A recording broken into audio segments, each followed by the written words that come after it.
নমস্কার, আপনাদের সবাইকে স্বাগত। আমি বুঝতে পারছি যে সবার মধ্যেই একটা টেনশন কাজ করছে যে আজকে কি হবে না হবে। একটা বিরাট দিন আজকে, গণতন্ত্রের পুজোর ফলাফল আজকে বেরোবে আর কি, মানে একটু পরেই প্রসাদ বিতরণ হবে। তো যাই হোক, এখন আজকে যেহেতু 4 তারিখ আর কি, তো এই মুহূর্তে আপনাদের সবাইকে স্বাগত জানাবো। সকালটা ভালো দিয়ে শুরু হোক, কারণ একটা কথা আমরা ছোটোবেলা থেকেই শুনে এসেছি, মর্নিং শোজ দ্য ডে, অর্থাৎ সকালবেলাটা হচ্ছে সবার ভাবনা চিন্তা প্রসারণ এবং শুরুর মূল সময়। তো আসুন ভাগ্যবার্তা আপনাদেরকে স্বাগত জানাই, এবং মানসিক শান্তি স্থিতাবস্থার জন্য আমি প্রথম চাইবো যে পণ্ডিতজি আমাদেরকে 2-4 কথা বলুন। কি করবে মানুষ আজকে, কারণ সবাই একটা টেনশন উৎকণ্ঠার মধ্যে। আজকে 4 তারিখ, আর কিছুক্ষণের মধ্যে রেজাল্ট বেরোচ্ছে। তো কাজেই মানে দেখুন, মানুষের আজকের দিনে সবথেকে বড় দরকার হচ্ছে শান্তি, স্টেবিলিটি এবং গণতন্ত্রের প্রতিষ্ঠা। আমি ছোট্ট করে পণ্ডিতজি থেকে সেই শান্তি বার্তা চাইবো। স্বাগত আপনাকে আজকের অনুষ্ঠানে। নমস্কার। না, শান্তি বার্তা বলতে যেই আসুক, ঠিক ঠিক, এবং আমরা চাই সবসময় শান্তি, যে কোনো গন্ডগোল না হোক। একদম, হ্যাঁ, যাই হোক, সেটা তো সবাই নিজেরাই বুঝবেন। এবং আপনি সবাইকে বলবেন যে মানে বুঝে, মানে হঠকারিতায় কোনো ডিসিশন না নিতে। একদম। আচ্ছা, যাই হোক, আজকে আমি প্রোগ্রামে ফিরে আসবো। আজ হচ্ছে মানে কৃষ্ণপক্ষের তৃতীয়া তিথি। আজ হচ্ছে মূলত পরিক যোগ। আজকের দিনের গ্রহগত সন্নিবেশ, রবি আজকে অবস্থান করবে মেষ রাশির ভরণী নক্ষত্রে, চন্দ্র আজকে অবস্থান করবে বৃশ্চিক রাশির অনুরাধা নক্ষত্রে, আজ আবার জ্যেষ্ঠা নক্ষত্রে প্রবেশ করবে। মঙ্গল আজকে অবস্থান করবে মীন রাশির রেবতী নক্ষত্রে, বুধ আজকে অবস্থান করবে মেষ রাশির অশ্বিনী নক্ষত্রে, বৃহস্পতি আজকে অবস্থান করবে মিথুন রাশির পূর্ণবসু নক্ষত্রে, শুক্র আজকে অবস্থান করবে বৃষ রাশির রোহিণী নক্ষত্রে, শনি আজকে অবস্থান করবে মীন রাশির উত্তর ভাদ্রপদ নক্ষত্রে, রাহু আজকে অবস্থান করবে কুম্ভ রাশির শতবিশা নক্ষত্রে, কেতু আজকে অবস্থান করবে সিংহ রাশির মঘা নক্ষত্রে। আজ হচ্ছে আত্মকারক গ্রহ হচ্ছে বৃহস্পতি। আজকের রাজ্যকারক গ্রহ হচ্ছে গোচরে বৃহস্পতি এবং চন্দ্র। আজকের রাহুকাল সকাল 11টা 23 মিনিট থেকে এবং 11টা 59 মিনিট পর্যন্ত। আজকের অভিজিৎ মুহূর্ত সকাল 11টা 23 মিনিট থেকে 12টা 6 মিনিট পর্যন্ত। আজকের রাহুকাল সকাল 6টা 40 মিনিট থেকে 8টা 18 মিনিট পর্যন্ত। এবার আসবো আজকে রাশিফল নিয়ে। আজ হচ্ছে মেষ রাশি জাতক জাতিকাদের ক্ষেত্রে অত্যন্ত অশুভ। মেষ রাশি জাতক জাতিকারা সর্বক্ষেত্রে সতর্কতা অবলম্বন করবেন। শারীরিক মানসিক প্রতিকূলতা, অর্থনৈতিক উন্নতির ক্ষেত্রে ব্যাহত হতে পারে। প্রিয়জনের সাথে মতানৈক্য, গুপ্ত শত্রু বৃদ্ধি হতে পারে। মেষ রাশি জাতক জাতিকারা আজ কোনো হঠকারিতার সিদ্ধান্ত নেবেন না, কোনো মতানৈক্যে জড়াবেন না। শুভ দিক হচ্ছে পূর্ব দক্ষিণ দিক। শুভ রং আপনাদের লাল এবং হলুদ। আজ 2 সংখ্যার জাতক জাতিকার ক্ষেত্রে শুভ, 3 সংখ্যার জাতক জাতিকার ক্ষেত্রে অশুভ। বৃষ রাশির জাতক জাতিকার ক্ষেত্রে আজকে দিনটি শুভ। আজ অর্থলাভ, কর্মক্ষেত্রে সুনাম বৃদ্ধি, পদোন্নতি, সন্তানের সাফল্য, দূরযাত্রার ক্ষেত্রে সাফল্য মিলবে। বৃষ রাশির জাতক জাতিকারা আজ যে কোনো শুভ কাজের ক্ষেত্রেই সাফল্য পাবেন। আজ বৃষ রাশির জাতক জাতিকারা যে কোনো শুভ কাজের ক্ষেত্রে পূর্ব উত্তর দিকে অগ্রসর হবে সাফল্য। শুভ রং হচ্ছে আপনাদের সাদা এবং লাল। আজ 1 সংখ্যার জাতক জাতকের ক্ষেত্রে শুভ, 4 সংখ্যার জাতক জাতকের ক্ষেত্রে অশুভ। মিথুন রাশির জাতক জাতিকাদের ক্ষেত্রে আজকের দিনটি নানাবিধ প্রতিকূলতা। আজ সর্বক্ষেত্রে সতর্কতা অবলম্বন করবেন। শারীরিক মানসিক প্রতিকূলতা, অর্থনাশ, গুপ্ত শত্রু বৃদ্ধি হতে পারে। মিথুন রাশির জাতক জাতিকারা আজ কোনো মতানৈক্যে জড়াবেন না। মিথুন রাশির জাতক জাতিকাদের আজ যে কোনো শুভ কাজের ক্ষেত্রে উত্তর পশ্চিম দিকে অগ্রসর হবে সাফল্য। শুভ রং সবুজ এবং নীল। আজ 4 সংখ্যার জাতক জাতকের ক্ষেত্রে বিশেষভাবে শুভ, 1 সংখ্যার জাতক জাতকের ক্ষেত্রে অশুভ। কর্কট রাশির জাতক জাতিকাদের ক্ষেত্রে আজকের দিনটি অত্যন্ত শুভ। আজ আপনারা সর্বক্ষেত্রে সাফল্য পাবেন। আজ অর্থলাভ, কর্মক্ষেত্রে সুনাম বৃদ্ধি, পদোন্নতি, সন্তানের সাফল্যের প্রবল যোগ। কর্কট রাশির জাতক জাতিকার দূরযাত্রার ক্ষেত্রে সাফল্য মিলবে। আজ আপনারা যে কোনো শুভ কাজের ক্ষেত্রে দক্ষিণ পশ্চিম দিকে অগ্রসর হবেন। শুভ রং হচ্ছে আপনাদের সাদা এবং হলুদ। আজ 1 সংখ্যার জাতক জাতকের ক্ষেত্রে বিশেষভাবে শুভ, 5 সংখ্যার জাতক জাতকের ক্ষেত্রে অশুভ। সিংহ রাশির জাতক জাতিকাদের ক্ষেত্রেও আজকের দিনটি শুভ। আজ আপনাদের অর্থনৈতিক সাফল্য, কর্মক্ষেত্রে সাফল্য, ব্যবসা ক্ষেত্রে সাফল্য, দূরযাত্রার ক্ষেত্রে সাফল্য মিলবে। সিংহ রাশির জাতক জাতিকারা আজ ব্যবসায়ীদের ক্ষেত্রে প্রবল সাফল্য, নতুন কোনো চিন্তা ভাবনা পরিকল্পনার ক্ষেত্রে সাফল্য মিলবে। শুভ দিক হচ্ছে দক্ষিণ পশ্চিম দিক, শুভ রং হচ্ছে আপনাদের লাল এবং হলুদ। আজ 1 সংখ্যার জাতক জাতকের ক্ষেত্রে বিশেষভাবে শুভ, 2 সংখ্যার জাতক জাতকের ক্ষেত্রে অশুভ। কন্যা রাশির জাতক জাতিকাদের ক্ষেত্রে আজকের দিনটি নানাবিধ প্রতিকূলতা। আজ অর্থনৈতিক উন্নতির ক্ষেত্রে ব্যাহত হতে পারে, কর্মজীবনে নানা রকম অপজয়, গুপ্ত সত্য বৃদ্ধি হতে পারে। কন্যা রাশির জাতক জাতিকারা আজ দূরযাত্রার ক্ষেত্রে সতর্কতা অবলম্বন করবেন, কোনো মতানৈক্যে জড়াবেন না। আজ কন্যা রাশির জাতক জাতিকারা যে কোনো শুভ কাজের ক্ষেত্রে পূর্ব দক্ষিণ দিকে অগ্রসর সাফল্য। শুভ রং আপনাদের সাদা এবং নীল। আজ 4 সংখ্যার জাতক জাতকের ক্ষেত্রে অশুভ, 5 সংখ্যার জাতক জাতকের ক্ষেত্রে শুভ। তুলা রাশির জাতক জাতিকাদের ক্ষেত্রে আজকের দিনটি বিশেষভাবে শুভ। আজ আপনাদের অর্থ লাভ, কর্মক্ষেত্রে সুনাম বৃদ্ধি, পদোন্নতি, সন্তানের সাফল্য, দূরযাত্রার ক্ষেত্রে সাফল্য মিলবে। তুলা রাশির জাতক জাতিকারা আজ যে কোনো শুভ কাজের ক্ষেত্রে ভেবেচিন্তে অগ্রসর হবেন, প্রবলভাবে সাফল্য মিলবে। আজ তুলা রাশির জাতক জাতিকাদের যে কোনো শুভ কাজের ক্ষেত্রে পূর্ব দিক, উত্তর দিক অগ্রসর হবে সাফল্য। শুভ রং হচ্ছে আপনাদের সাদা এবং হলুদ। আজ 8 সংখ্যার জাতক জাতকের ক্ষেত্রে বিশেষভাবে শুভ, 4 সংখ্যার জাতক জাতকের ক্ষেত্রে অশুভ। বৃশ্চিক রাশির জাতক জাতিকাদের ক্ষেত্রেও আজকের দিনটি নানাবিধ প্রতিকূলতা। বৃশ্চিক রাশির জাতক জাতিকাদের অর্থনৈতিক উন্নতির ক্ষেত্রে ব্যাহত হতে পারে, প্রিয়জনের সাথে মতানৈক্য, গুপ্ত সত্য বৃদ্ধি হতে পারে। বৃশ্চিক রাশির জাতক জাতিকারা আজ যে কোনো শুভ কাজের ক্ষেত্রে ভেবেচিন্তে অগ্রসর হবেন। বৃশ্চিক রাশির জাতক জাতিকারা কোনো রকম মতানৈক্যে জড়াবেন না, সর্বক্ষেত্রে সাবধানতা অবলম্বন করবেন। আজ আপনারা যে কোনো শুভ কাজের ক্ষেত্রে দক্ষিণ পশ্চিম দিকে অগ্রসর হবেন সাফল্য। শুভ রং আপনাদের লাল এবং সবুজ। আজ 2 সংখ্যার জাতক জাতকের ক্ষেত্রে শুভ, 3 সংখ্যার জাতক জাতকের ক্ষেত্রে অশুভ। ধনুরাশির জাতক জাতিকারা আজ প্রবল মানসিক টেনশনের মধ্যে থাকবেন, অর্থনৈতিক উন্নতির ক্ষেত্রে ব্যাহত, প্রিয়জনের সাথে মতানৈক্য, গুপ্ত সত্য বৃদ্ধি হতে পারে। ধনুরাশির জাতক জাতিকারা আজ ভেবে চিন্তে অগ্রসর হবেন সর্বক্ষেত্রে। ধনুরাশির জাতক জাতিকারা আজ কোনো মতানৈক্যে জড়াবেন না। ধনুরাশির জাতক জাতিকারা আজ যে কোনো শুভ কাজের ক্ষেত্রে দক্ষিণ পশ্চিম দিকে অগ্রসর হবে সাফল্য। শুভ রং হচ্ছে আপনাদের হলুদ এবং সবুজ। আজ 1 সংখ্যার জাতক জাতকের ক্ষেত্রে বিশেষভাবে শুভ, 6 সংখ্যার জাতক জাতকের ক্ষেত্রে অশুভ। মকর রাশির জাতক জাতিকারা আজ সর্বক্ষেত্রে সাফল্য পাবেন, প্রবল অর্থনৈতিক সাফল্য, কর্মক্ষেত্রে সাফল্য, ব্যবসা ক্ষেত্রে সাফল্য। মকর রাশির জাতক জাতিকারা আজ সর্বক্ষেত্রে সতর্কতা অবলম্বন করে চলবেন। মকর রাশির জাতক জাতিকারা দূরভ্রমণের ক্ষেত্রে সতর্কতা অবলম্বন, দূরভ্রমণের ক্ষেত্রে সাফল্য পাবেন। মকর রাশির জাতক জাতিকের সন্তানের সাফল্য। মকর রাশির জাতক জাতিকারা যে কোনো শুভ কাজের ক্ষেত্রে পূর্ব উত্তর দিকে অগ্রসর হবে সাফল্য। শুভ রং হচ্ছে আমাদের নীল এবং সবুজ। আজ 7 সংখ্যার জাতক জাতকের ক্ষেত্রে বিশেষভাবে শুভ, 8 সংখ্যার জাতক জাতকের ক্ষেত্রে অশুভ। কুম্ভ রাশির জাতক জাতিকাদের ক্ষেত্রেও আজকে নানাবিধ সাফল্যের যোগ। কুম্ভ রাশির জাতক জাতিকাদের অর্থনৈতিক সাফল্য, কর্মক্ষেত্রে সাফল্য, ব্যবসা ক্ষেত্রে সাফল্য এবং দূরযাত্রার ক্ষেত্রে সাফল্য মিলবে। কুম্ভ রাশির জাতক জাতিকারা আজ যে কোনো শুভ কাজের ক্ষেত্রে পূর্ব এবং উত্তর দিকে অগ্রসর হবে সাফল্য। শুভ রং হচ্ছে আপনাদের নীল এবং সবুজ। আজ 4 সংখ্যার জাতক জাতকের ক্ষেত্রে বিশেষভাবে শুভ, 1 সংখ্যার জাতক জাতকের ক্ষেত্রে অশুভ। মীন রাশির জাতক জাতিকাদের ক্ষেত্রে আজকের দিনটি অত্যন্ত শুভ। আজ আপনাদের কর্মক্ষেত্রে সাফল্য, ব্যবসা ক্ষেত্রে সাফল্য, অর্থনৈতিক সাফল্য, দূরযাত্রার ক্ষেত্রে সাফল্য, সন্তানের সাফল্য এবং মীন রাশির জাতক জাতিকারা নতুন কোনো ক্রয় বিক্রয়ের ক্ষেত্রে সাফল্য পাবেন। আজ মীন রাশির জাতক জাতিকারা যে কোনো শুভ কাজের ক্ষেত্রে দক্ষিণ পশ্চিম দিকে অগ্রসর হবেন সাফল্য। শুভ রং হচ্ছে হলুদ এবং নীল। আজ 1 সংখ্যার জাতক জাতকের ক্ষেত্রে বিশেষভাবে শুভ, 2 সংখ্যার জাতক জাতকের ক্ষেত্রে অশুভ। আজ চন্দ্র অবস্থান করছে বৃশ্চিক রাশিতে, চন্দ্রের অষ্টমে অবস্থান করছে বৃহস্পতি।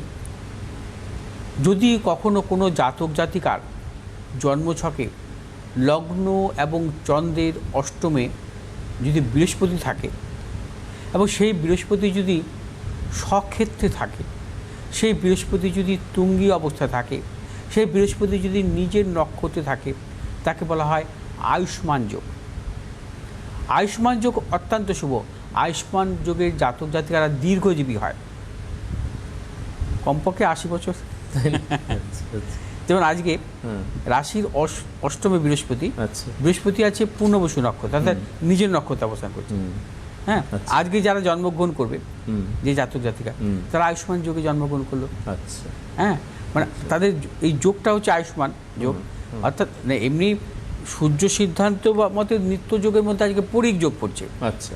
হ্যাঁ, এটা হচ্ছে তার জন্মছকে আয়ুষ্মান যোগটা থাকবে। অর্থাৎ লগ্ন সাপেক্ষ বা রাশি সাপেক্ষের অষ্টমে বৃহস্পতি, সেই বৃহস্পতি যদি নিজের নক্ষত্রে থাকে, সেই বৃহস্পতি যদি কখনো তুঙ্গি অবস্থা থাকে, সেই বৃহস্পতি যদি স্বক্ষেত্রে থাকে, হ্যাঁ, এবং সেই বৃহস্পতি অশুভ হতে হবে না।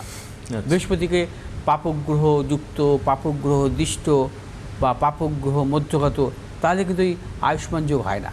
আচ্ছা। যেমন আজকের যে গোচরে বৃহস্পতি কিন্তু পাপগ্রহ দিষ্ট নেই। হ্যাঁ, বৃহস্পতি মানে থাকলেও, এবং বৃহস্পতি হচ্ছে আপনার কোনো পাপগ্রহ যুক্ত অবস্থা নেই, অতএব এটা হচ্ছে প্রপার আয়ুষ্মান যোগ, নিজের নক্ষত্র অবস্থা করছে। এবং এই ধরনের যোগ অত্যন্ত শুভ, এবং তারা দীর্ঘজীবী হয়। হ্যাঁ, তাদের মানে শারীরিক কোনো বড় কোনো ব্যাধি আসে না, মানে নিরোগ শরীর, সুস্থ মন, দীর্ঘজীবী। হ্যাঁ, কারণ আমাদের তো মেনলি লগ্ন, আমরা লগ্নটাকে দেখি। কারণ লগ্নটাকে দেখি কেন জানেন তো? লগ্ন হচ্ছে এমনই একটি, যদি কারোর জন্মছকে লগ্ন যদি ভালো থাকে, লগ্ন যদি শুভগ্রহ মধ্যগত হয়, লগ্ন যদি শুভগ্রহ যুক্ত থাকে, এবং লগ্ন যদি শুভগ্রহ অবস্থান থাকে, বৃহস্পতি শুক্র যদি স্বক্ষেত্রে থাকে, তাহলে আমরা কি লগ্ন ধিপতি যদি শুভ অবস্থা থাকে, তাহলে সেই জাতক জাতিকা যত সমস্যা আসবে তারা কিন্তু ওভারকাম করতে পারবে। হ্যাঁ, তার জীবনে সাফল্য আসতে বাধ্য। শরীর মন যদি কারোর শুভ থাকে, শরীর এবং মন একদম, হ্যাঁ, মানসিক দৃঢ়তা, ঠিক, মানসিক অস্থিরতার খুব একটা বাজে রোগ মন। আমরা হচ্ছে যদি কখনো মনের দ্বারা পরিচালিত হই, অত্যন্ত খারাপ। আমি আমার মনকে পরিচালিত করব, তখন সেটা ভালো। হ্যাঁ, আমি আমার মনকে পরিচালিত করব, বুঝতে পেরেছি। হ্যাঁ, মন আমাকে পরিচালিত করতে পারবে না। আচ্ছা। যাদের মন পরিচালিত করে তারাই কিন্তু ডিসব্যালেন্স হয়ে যায় জীবনে, তারাই কিন্তু জীবনের মানে নিজের জীবন নিজের কন্ট্রোলে থাকে, পদস্খলন ঘটে, নানাবিধ পদস্খলন করে, তারা নানা রকম আসক্তিতে যায়, তারা জীবনে এমন একটা সমস্যা আসে, আমি আর বাঁচবো না, ডিপ্রেশন চলে আসে। হ্যাঁ, যারা আত্মহত্যা যে করে প্রবণতা আসে, বা তাদের মধ্যে এই ধরনের সমস্যাগুলো আসে। আচ্ছা। যাদেরকে মন পরিচালিত করে, হ্যাঁ, মনকে পরিচালিত। আমি পৃথিবীতে এসেছি, পৃথিবীতে নানা রকম সমস্যা আসতেই পারে, দুঃখ কষ্ট থাকবেই। কারণ সূর্য তো প্রতিদিন তো 24 ঘন্টা আকাশে থাকে না, আমরা 24 ঘন্টাতে দিন পাই না। তাই তো একটা সময় কি দিন এবং রাত পর্যায়ক্রমিক তো আসে, রাত মানে কি অন্ধকার, তারপর আবার সূর্য উদয় হয়, আমরা কিন্তু দিনের আলো পাই। মানুষের জীবনও ঠিক তাই, মানুষের জীবনে অন্ধকারও আসবে, আলোও আসবে। অতএব এটাকে মেনে নিতে হবে যে আমার জীবনে নানা রকম সমস্যা আসতেই পারে, শারীরিক সমস্যা আসতে পারে, মানসিক প্রতিকূলতা আসতে পারে, বিভিন্ন দিক থেকে। সেটাকে আমাকে কন্ট্রোল করতে হবে, মনটাকে আমার স্থির রাখতে হবে, আমি মনের দ্বারা পরিচালিত হব না, এই দৃঢ় প্রতিজ্ঞ হতে হবে। আজকে 4 তারিখে আপনি এইসব কথা বলছেন, সেই জন্য কেন বলছি যে আজকের দিনটি কিন্তু নানা রকম সমস্যা, ঝঞ্ঝাট, অশান্তি আসতে পারে। এই জন্য প্রত্যেককে বলবো যে আপনারা কিন্তু মনের দ্বারা পরিচালিত হবেন না, অর্থাৎ আপনার সেন্টিমেন্ট হবেন না। তাহলে কি বুদ্ধিমত্তা কাজে লাগান, আপনাদের বুদ্ধিমত্তা কাজে লাগান। ঠিক, হ্যাঁ, আপনার কে জিতলো কে হারলো তার জন্য যে আস্ফলন, অতি উৎসাহী হওয়া বা অতি দুঃখিত হওয়ার কোনো জায়গা নেই, দুঃখিত হওয়ার কারণে। কারণ আমি এটা কেন বলছি যে মানে দিন রাতকে এটা আমি একটা মানে এক্সাম্পল হিসেবে দিলাম, হ্যাঁ, যে আপনার জীবনে খারাপ আসতেই পারে, কারো ভালো আসতেই পারে, ঠিকই তো, হ্যাঁ, ঠিকই। তার জন্য আমাকে হঠকারিতা সিদ্ধান্ত নিলে হবে না। আমি এটা জাস্ট একটা উদাহরণস্বরূপ বললাম। না, সে তো নিশ্চয়ই, একদমই। আমি একটু পণ্ডিতজির চেম্বারও বলে দিই, যারা জীবনে চলার পথে কোনো না কোনো সমস্যার মধ্যে পড়েছেন এবং তার জ্যোতিষীয় প্রতিকার চাইছেন, অর্থাৎ জ্যোতিষকে কাজে লাগিয়ে তার প্রতিকার চাইছেন, সেটা হতে পারে আধ্যাত্মিক প্রতিকার, হতে পারে রেমিডিয়াল প্রসিজিয়ার, হতে পারে, তারা 7 তারিখে মেছেদাতে আসবেন, 8 তারিখে বর্ধমানে আসবেন, 9 তারিখে আসানসোল এবং দুর্গাপুরে আসবেন, 15 তারিখে বোলপুরে আসবেন, আর 16 তারিখে ফলহারিণী অমাবস্যা রয়েছে, তারাপীঠে গ্রহদোষ খণ্ডন হোমযজ্ঞ। এটা হচ্ছে ভৃগুদা নিজে উপস্থিত থাকবেন তারাপীঠে, যেরকম থাকতেন আগে, ঠিক সেরকমভাবে তিনি উপস্থিত থেকে সেখানে গ্রহদোষ খণ্ডন হোমযজ্ঞ আধ্যাত্মিক ক্রিয়াকর্মাদি, পুজো সবটা অনুষ্ঠিত হবে। এই নিয়ে আমি 2-4টে লাইন একটু পণ্ডিতজি থেকে জানবো আজকে আবার। হ্যাঁ, যে সামনে 16 তারিখ অমাবস্যা, ফলহারিণী অমাবস্যার বিশেষ দিন। আমি আপনাদের বারবার বলবো যে ফলহারিণী অমাবস্যার বিশেষ দিনে আপনারা গ্রহদোষ খণ্ডন করুন, আপনাদের বা আপনার সন্তানের যদি কোনো গ্রহদোষ থাকে। কারণ শনিবার এই অমাবস্যা বিশেষ শুভ দিন, এর আগেও আমি কিন্তু আলোচনা করেছি এবং চেষ্টা করব আগামীকাল ফলহারিণী অমাবস্যার মাহাত্ম্য নিয়ে আপনাদের সামনে তুলে ধরার। অতএব আপনারা ফলহারিণী অমাবস্যা আমি লাইভ বলবো আগামীকাল। বেশ। এর পাশাপাশি বলবো যে আপনারা এই ফলহারিণী অমাবস্যায় কেন গ্রহদোষ খণ্ডন করবেন, কারণ এই দিন হচ্ছে একটা বিশেষ দিন। একটি ফল আপনাদের যজ্ঞে আহুতি দিতে হবে এবং সেইভাবে কিন্তু ফলহারিণী অমাবস্যা আপনাদের কিন্তু পালন করতে হবে। আজকে বোধহয় যে কালী কথায় আজকে তো ফার্স্ট আসি, তারপরে নিয়ে কিছু বলবো। আর সময় আস্তে আস্তে, তাহলে এখন আমরা কালী কথা নিয়ে হ্যাঁ আজ থাকবে বীরভূমের লাভপুরের একটি কালী মন্দির নিয়ে বলবো, ট্যাবা কালী। আচ্ছা, বাবা। হ্যাঁ।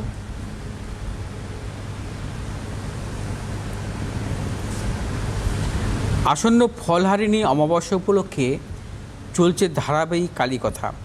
আজ কালী কথায় বীরভূমের ঐতিহ্যপূর্ণ কালী পুজোগুলোর মধ্যে অন্যতম লাভপুরের এই দোনাইপুরের ট্যাবা কালী। দেবী কালীকে অনেক রূপে পুজো করা হয়, যার মধ্যে কিছু রূপ শাস্ত্রসম্মত ও পুরাণে উল্লেখিত, আবার কিছু রূপ বা নাম লৌকিকও হয় এবং যার সাথে জড়িয়ে থাকে কিছু অলৌকিক ঘটনা বা জনশ্রুতি। বীরভূমের ট্যাবা কালীও এমনই এক দেবী। এই পুজোর বয়স প্রায় 250 বছর। মন্দিরের একটিমাত্র, কিন্তু ভিতরে মূর্তি তিনটি মূর্তির মধ্যিখানে থাকেন বড় মা, তার উচ্চতাই 26 ফুট। বাঁ দিকে থাকেন ট্যাবা কালী, ডান দিকে রয়েছেন মা বিশ্বেশ্বরী। এই দুই মূর্তির উচ্চতা 12 ফুট করে। শোনা যায় এককালে শিশুদের ট্যাবা নামক এক রোগ হতো এবং এই অঞ্চলে সেই রোগের প্রকোপ ছিল। তার নিরাময় এই মন্দির থেকে নানাবিধ সে সংগ্রহ করে এবং পাঠিয়ে দেওয়া হতো এবং তাই রোগ নির্ময় হতো বলে বিশ্বাস স্থানীয়দের। সেই থেকেই নাম হয়েছে ট্যাবা কালী। স্থানীয়দের মুখে শোনা যায় প্রায় 250 বছর আগে লাভপুরের জমিদার বংশ এই গ্রামে মা কালীর পুজো শুরু করেন। পরবর্তীকালে দোনাইপুরের পাঠকদের হাতে ওঠে এবং পুজোর ভার পাঠক বংশের আদি পুরুষরা ছিলেন তান্ত্রিক। কথিত আছে স্বপ্নাদেশ পেয়ে মন্দিরে ট্যাবা কালীর মূর্তি প্রতিষ্ঠা করা হয়। জনশ্রুতি আছে যে প্রথম যিনি পুজো করেন তিনি চোখে দেখতে পেতেন না, কিন্তু আশ্চর্যের বিষয় কালী পুজোর দিন তিনি সমস্ত কিছু স্পষ্টভাবে দেখতে পেতেন। প্রতি বছর কালী পুজোর রাতে 3 জন তান্ত্রিক 3 জন পুরোহিত পুজো করেন। বিসর্জনের দিন পুজো চলাকালীন মায়ের কাছে দেওয়া হতো আলতা ও সিঁদুর এবং তারপর মন্দিরের লাগোয়া পুকুরে একসময় 3টি মূর্তি বিসর্জন করা হয়। এই কালী পুজোর এলাকায় অত্যন্ত জনপ্রিয় এবং দেবীকে অত্যন্ত জাগ্রত বলে মনে করা হয়। বহু ভক্ত আসেন মায়ের কাছে নিজেদের মনস্কামনা নিয়ে এবং দেবীর আশীর্বাদে তাদের মনস্কামনা পূর্ণ হয় বলে বিশ্বাস।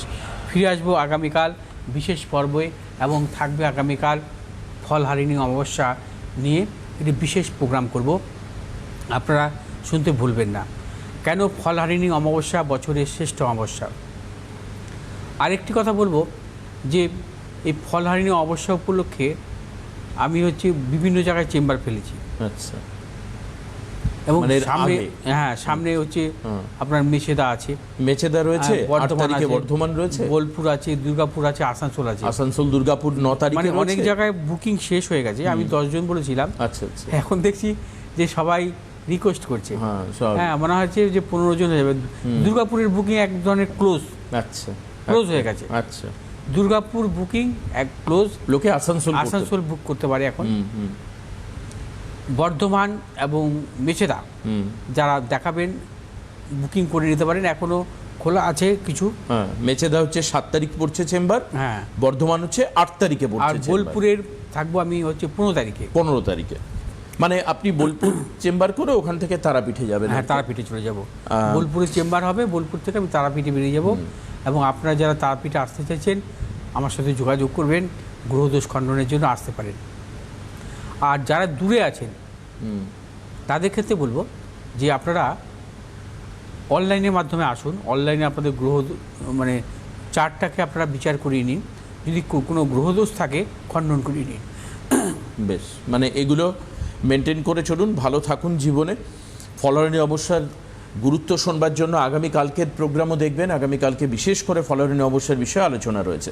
আমি উইকলি চেম্বারগুলো বলে দিই। রবিবার হচ্ছে গড়িয়াহাটে থাকেন পণ্ডিতজি, সোমবার হচ্ছে দক্ষিণেশ্বর, মঙ্গলবার হচ্ছে হাতিবাগানে। আর যারা মা সর্বমঙ্গলার মন্দিরে যেতে চাইছেন বা চেম্বারেও যেতে চাইছেন, বুধ, শুক্র এবং শনি বারাসাত সকাল 11টা থেকে 1টা পর্যন্ত, আবার বিকেল 4টে থেকে 7টা পর্যন্ত চেম্বারে দুটো শিডিউল করা হয়েছে। আরও আরেকবার বলি, বুধ, শুক্র এবং শনিবার বারাসাত সকাল 11টা থেকে দুপুর 1টা পর্যন্ত সকাল, অর্থাৎ এটা হচ্ছে মর্নিং সেশন বারাসাতে, আর বিকেল 4টে থেকে 7টা পর্যন্ত এটা হচ্ছে আফটারনুন সেশন বিকেলবেলা। এই চেম্বার কিন্তু থাকছে, আপনি আসতে পারেন। আর রবিবার যারা গড়িয়াহাট দেখাবেন তারা, সোমবার হচ্ছে দক্ষিণেশ্বর, মঙ্গলবার হাতিবাগান, এই দিনগুলোতে আপনি যেতে পারেন। 7 তারিখে মেচেদার কথা বলেছি আপনাদেরকে, আজকে 4 তারিখ, 5, 6 মাঝখানে আর 2 দিন বাকি রয়েছে, কিছু বুকিং নেওয়া যাবে। 8 তারিখে হচ্ছে বর্ধমান, আজকে থেকে 3 দিন বাকি রয়েছে, কিছু বুকিং নেওয়া যাবে। 9 তারিখ আসানসোল, কিছু বুকিং নেওয়া যাবে, দুর্গাপুরের জন্য বুকিং শেষ। 15 তারিখে হচ্ছে বোলপুর চেম্বার রয়েছে। 16 তারিখ পণ্ডিতজি নিজে তারাপীঠে মহাশ্মশানে মহাসাধন ক্ষেত্রে উপস্থিত থাকবেন। সেখানে আধ্যাত্মিক প্রতিকার, গ্রহদোষ খণ্ডন, হোম যজ্ঞ এবং পুজো অর্চনা এই সমস্তটাই অনুষ্ঠিত হবে। আপনি চাইলে ফিজিক্যালি মানে নিজে গিয়ে উপস্থিত থেকে সেই সমস্ত কর্মকাণ্ডের সাক্ষী হতে পারেন। তো কাজেই তখন আপনাকে কিন্তু যেতে হতে পারে, মানে যদি মনে করেন তাহলে যোগাযোগ করে আপনি তারাপীঠ যাওয়ার জন্য কি করতে হবে, তার প্রস্তুতি পর্ব কি করতে হবে, সেখানে তার কি নিয়মকানুন রয়েছে, কি করলে ভালো হয়, করলে সবটাই আপনি জিজ্ঞেস করে নিতে পারেন পণ্ডিতজিকে। সবাই ভালো থাকবেন। প্রত্যেক দিনের অনুষ্ঠান দেখবেন সকালবেলা। আর যারা বুকিং করতে চাইছেন 8583013265 এবং 9836646559 ফোন করতে পারেন। আজকে এখানে রাখছি, সবাই ভালো থাকবেন। অনেক ধন্যবাদ পণ্ডিতজিকে, নমস্কার সবাইকে।